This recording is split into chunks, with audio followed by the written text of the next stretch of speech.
If you are a Florida State Seminole fan, please let me know in the comment section. I'm genuinely curious. When is enough enough? Ladies and gentlemen, boys and girls, hope all of you having a great week. Hope all of you having a great Tuesday. If not, hope this video can make it a little bit better. And man, oh man, you know who we got to talk about. Say with me now. The Florida State Cinnamon Rolls and Mike Norvell. Good googly moogly. Has there been a bigger fall from grace this year, at least in college football, than the Florida State Cinnamon Rolls? At one point in time, we thought they were arguably a top 5 team in the nation, and now they're looking like, well, they were looking like they were last year. These guys stink. Capital S, capital T, capital I, capital N, and capital K. They stink, and that's me sugarcoating it.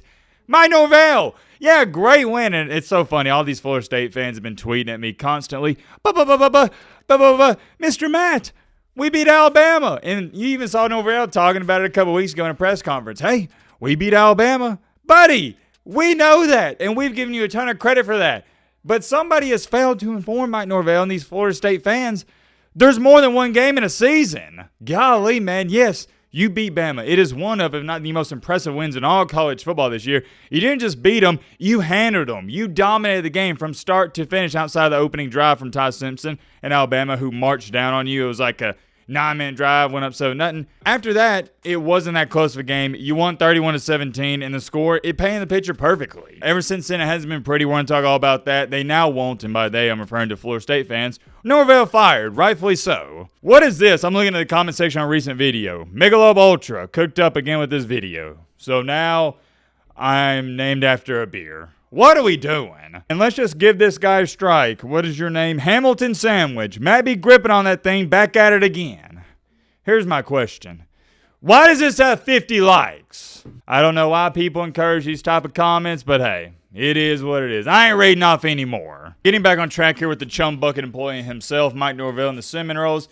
Do you know they haven't won an ACC game in over a year? You see this graphic right here. It's been over 365 days. Their last win in the ACC came against California in that terrible game. I remember that like it was yesterday. Fun fact for you, you know who was the quarterback for Cal in that game? Fernando Mendoza, the now Heisman contending quarterback for Indiana in the huge years in fighting Kurt Sonetti. There's a lot we got to dissect in this video. I'll start out with this. I've watched every single Florida State game this year, and I'm shocked. I don't know how a team can go from how they looked in the game against Alabama to how they've been looking in the past few games in ACC play. To say it's a night and day difference would be understating it. As a Florida State fan, I can only imagine how you feel. Matter of fact, if you are a Seminole fan, please enlighten me in the comment section. What do you think about all this? How do you feel when you're watching the games on Saturday? I'll give you an outsider's perspective, outside of me just being bamboozled and perplexed at how they're playing. It's the effort that sticks out to me. It reminds me of last year. It looks like the players, they don't care. I think heading into the season opener against Bama, the players really cared. Everybody was engaged. I'm not going to call it Florida State Super Bowl. I see a lot of fans do that. I think it's kind of corny and cringy. But I will say this much. They definitely had a chip on their shoulder. And ever since the Bama game, that chip on the shoulder, it's been missing. It's almost like they beat Alabama and they're like, all right, sweet.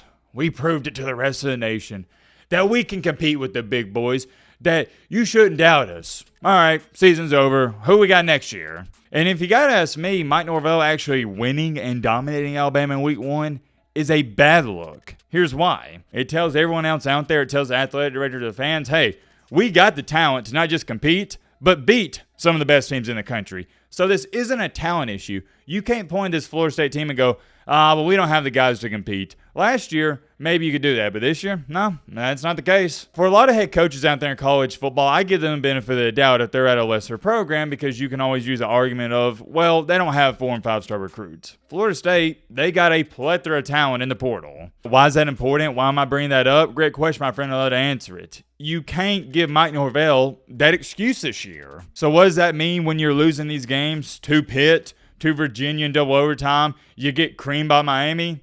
It's a coaching problem. It's not on the players. Sure, there's plays in the game that are on the players, but you get what I'm trying to say. All throughout the game, the guys not being ready to go, not prepared, that's on Malzahn, the entire coaching staff, and your leader, your captain of the ship, Norvell. I'm not too sure what Florida State fans expect. I don't know if you guys are expecting to make the playoff 9 out of 10 years. I don't know if it's 5 out of 10 years, but here's what I do know. What's been going on the past 4, 5, 6 years, it's not acceptable. Norvell has 3 losing seasons in 5 years, and it's about to be 4 out of 6 if you don't pick it up. I haven't really thought about it too much because I've been focusing on the Billy Napier situation. When is he going to get fired? And same thing with Penn State and James Franklin. He finally get fired. We've been talking about that so much. But it now has me thinking about this. When are we going to start talking about Norvell being fired? You hate to fire a guy who beat Alabama, the premier brand in college football, but dang, this season's already over. For those of you that don't know, I'm not just saying that theoretically. No. The season for Florida State is over. You can't make the playoff. For those of you that don't know, there's 2 ways to make this playoff. Number 1, you get an at-large bid. Number 2, you win your conference. You can't win your conference. I believe you are 4 games behind Miami. You're also going to be, 4 games behind Virginia. You're 0-3. You're not winning in it or making the conference championship, so you can just cross that one out. The only other option would be the at-large spot, considering you're not going to be ranked in the college football rankings that come out whenever they do, and there's just no way, even if you run the table, which probably ain't going to happen, but let's just say, hypothetically speaking, for say this video, the Cinnamon Rolls can capture lightning in a bottle, my apologies, and they run the table. I still don't think you're getting in at 9-3. Why don't I think you're getting in? Because let's look at it, shall we? Your next game against Stanford this upcoming weekend. They suck. Let's say you win that one. I'll give you that. Wake Forest. Are you going to beat Clemson at Clemson? Yeah, probably not, but we'll give you that one. Clemson, that's where it stands right now, unranked team. 3 straight wins over unranked teams. Not impressive to me. You then got Vautech. They're doo-doo cheeks. NC State, they're not very good. And then you got Florida. You don't play a ranked team. So how are you going to go from unranked to, it's not even the top 12 because there's going to be a group of 5 team get in. You got to be around the top 10.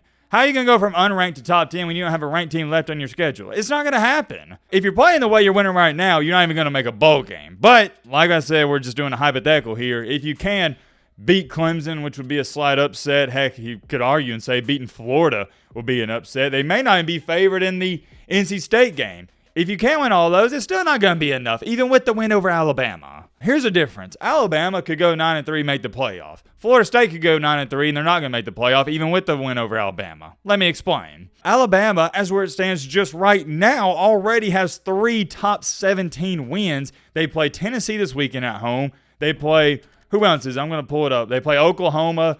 That's a top 20 team. Hold on, I'm pulling up in live time. Alabama's got a gauntlet, but they have 3 straight top 16 wins. Okay, they got Tennessee.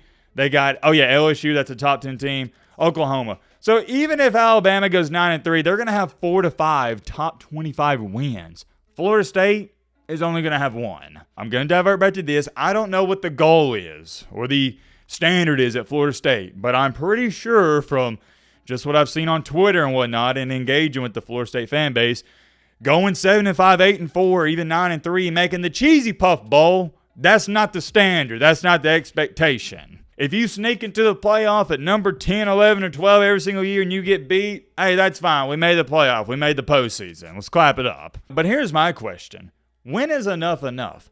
How much more of this just crappy Norvell football is this program going to put up with? And I already know what you got Timothy and Bobby run to the comment section and say, well, Matt, have you seen his buyout? I have no idea what his buyout is. I don't care. They got enough money to pay for it. Trust me, it's not a problem. These huge football programs like Florida State, Penn State, Alabama, Texas, Oklahoma, whoever, you name them, just your perennial powerhouse, or not powerhouse, but your premier brands, you get what I'm trying to say.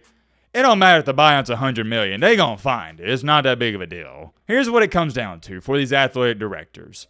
Okay, we know Mike Norvell, he's not the guy. But can we find better if we fire him? That's the problem. So you can want to get rid of a James Franklin, but you don't know who you're going to hire. Like they say, the grass isn't always greener on the other side. With the Penn State one, you could have an argument there. But with this, come on now. Sure, I'll crap on James Franklin more than anybody else, but he was winning 10 games per year like it was nothing. Mike Norvell here, he ain't doing that. 3 losing seasons in 5 years. Come on. It doesn't get much worse than that. You can find better. I'll go as far as saying this. If I was a Florida State fan, you know who I want? James Franklin. I'm being dead serious.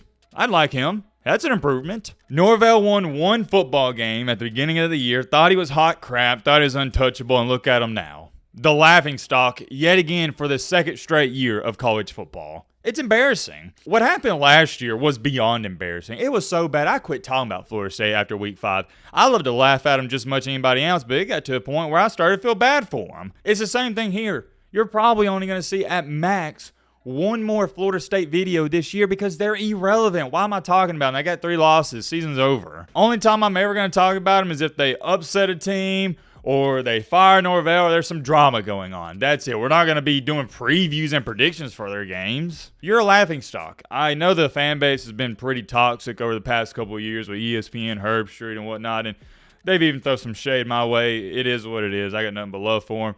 But dang, at a certain point, even me, I feel bad for these cinnamon rolls. I feel bad for these guys. I got respect for the cinnamon roll fan base because I love the banter back and forth, and they're passionate fans, so I relate to them. If you are a Florida State cinnamon roll fan, please let me know in the comment section. I'm genuinely curious.